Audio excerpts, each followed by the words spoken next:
Shalom Bapak Ibu Saudara, kita sudah masuk di bulan Februari yang biasa kita kenal sebagai bulan kasih sayang. Dan rasanya di bulan Februari ini, di bulan kasih sayang ini kurang lengkap kalau kita tidak merenungkan satu bagian firman Tuhan yang kita kenal sama-sama sebagai the greatest commandment. Maka mari saat ini kita sama-sama renungkan satu bagian dari Matius 22 ayat 37 sampai 40. Jawab Yesus kepadanya, "Kasihilah Tuhan Allahmu dengan segenap hatimu, dengan segenap jiwamu, dan dengan segenap akal budimu. Itulah perintah yang terutama dan yang pertama. Perintah yang kedua yang sama dengan itu ialah, kasihilah sesamamu manusia seperti dirimu sendiri. Pada kedua perintah inilah tergantung seluruh hukum Taurat dan kitab para nabi." Bapak Ibu Saudara, memberikan coklat, bunga, ataupun boneka itu jadi cara menunjukkan kasih yang bisa kita jumpai, bahkan kita lakukan di bulan Februari ini. Tanggal 14 Februari jadi momen bagi banyak orang, bahkan termasuk kita untuk menunjukkan kasih kepada orang yang kita kasihi.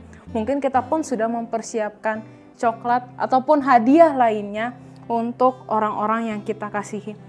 Tapi Bapak Ibu Saudara, meskipun coklat merupakan satu cara untuk menunjukkan kasih yang paling umum di bulan ini, tapi tidak semua orang dapat melihat kasih itu dari sebuah coklat.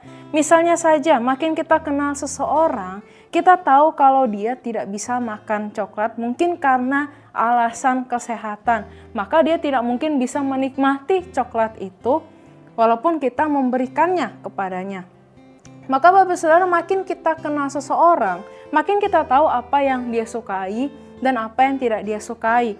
Makin kita dekat dengan seseorang, kita makin tahu apa yang dia butuhkan. Dan makin kita mengasihi orang itu, kita makin mengutamakan kepentingannya dia daripada kepentingan diri kita sendiri.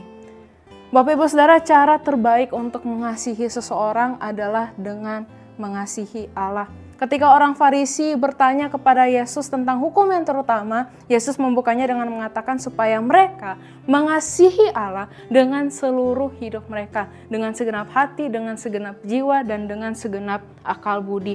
Dari sekian banyak hukum Taurat yang mereka pelajari, yang mereka temukan di kitab Musa, Yesus mengatakan bahwa semuanya itu berasal dari perintah untuk mengasihi Allah. Barulah dalam hukum yang kedua, Yesus mengatakan untuk mengasihi sesama. Maka Bapak Ibu Saudara, mengasihi Allah dan sesama adalah dasar hidup bukan hanya orang Yahudi, tapi juga dasar hidup dari setiap orang percaya. Dan Bapak Ibu Saudara, mengasihi Allah jadi yang paling utama karena kita sendiri mengenal kasih itu dari pribadi Allah. Allah adalah kasih. Jika kita ingin mengenal kasih yang murni, kasih yang sejati itu, yang utuh itu, maka kita hanya dapat mengenalnya dari pribadi Allah. Dan Allah mengasihi kita dengan kasih-Nya yang begitu luas dan dalam. Dan wujud kasih Allah itu paling nyata kita lihat melalui Yesus Kristus yang mati di kayu salib dan berkorban untuk kita semua. Allah menunjukkan arti kasih yang sesungguhnya ketika Dia memberikan nyawanya untuk orang-orang yang telah memberontak terhadap Dia, yang telah berbuat dosa. Maka pribadi Allah dan apa yang sudah dilakukannya jadi sumber kita untuk memahami apa arti kasih yang sesungguhnya dan cara kita mengasihi. Bapak Ibu Saudara, mengasihi Allah dan mengasihi sesama kita lakukan pertama-tama dengan mengenal Allah lebih dulu. Makin kita kenal Allah, makin kita juga kenal kasih Allah. Makin kita kenal kasih Allah, kita makin tahu bahwa kita dikasihi Allah. Dan makin kita tahu kita dikasihi Allah, kita makin terdorong untuk mengasihi Allah. Dan makin kita mengasihi Allah, kita makin mengasihi orang-orang di sekitar kita. Dan bukan hanya orang-orang yang dekat dengan kita, tapi juga orang-orang yang sulit untuk dikasihi, orang-orang yang sudah menyakiti kita. Karena kita mengasihi mereka bukan dengan kasih kita yang terbatas, tapi dengan kasih Allah yang tidak terbatas.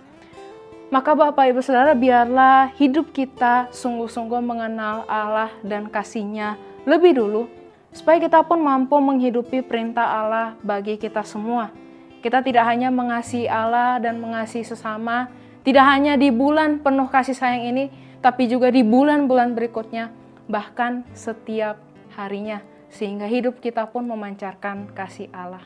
Tuhan Yesus memberkati kita semua.